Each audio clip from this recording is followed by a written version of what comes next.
In the movie A Beautiful Mind, there's a detail that so many people didn't acknowledge. I'll tell you what the secret is, but before, I'd like to let you know that there are spoilers in this video. So if you haven't watched that classical movie, be aware of that. So in the movie, the main character, John Nash, he is a genius in mathematics, and they discover that he sees people and hear voices that are not there, that other people don't. The problem is that these visions and these voices make him believe that he is in danger, and that ends up affecting and messing up his personal and professional life, and he ends up on the psychiatrist.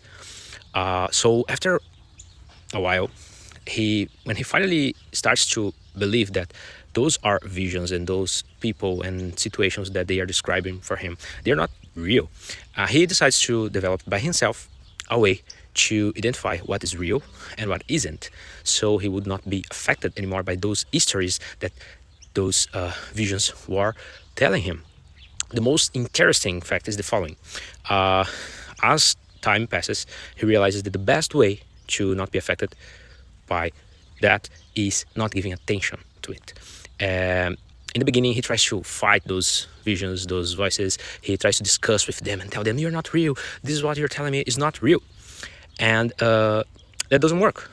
It only works when he stops feeding them, when he stops giving attention to them. That's when they end up leaving him alone. At some point in the movie, he says, I've gotten used to ignoring them, and I think as a result, they've kind of given up on me. I think that's what it's like with our dreams and our nightmares. We've got to keep feeding them for them to stay alive. So what's the detail that so many people didn't acknowledge?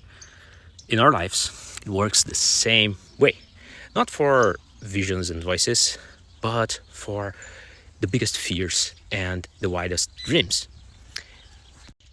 I'm talking about the voices in your head that tell you that believing in yourself is the worst idea. That if you believe in yourself, in your dreams, the worst is gonna happen. And that if you just stay there, comfortable, in the same place, that is the safest. It's like feeding fear or failure instead of feeding your dreams. And most of the times people try to negotiate with their fears or discuss with them, fight with them, or even waste time with people that are judgmental. What if what is required of you is to put total attention and total energy on what you'd like your life to be like, on what you came here to create? What would it be like to end up your relationship with whatever and whoever is telling you that the worst is gonna happen?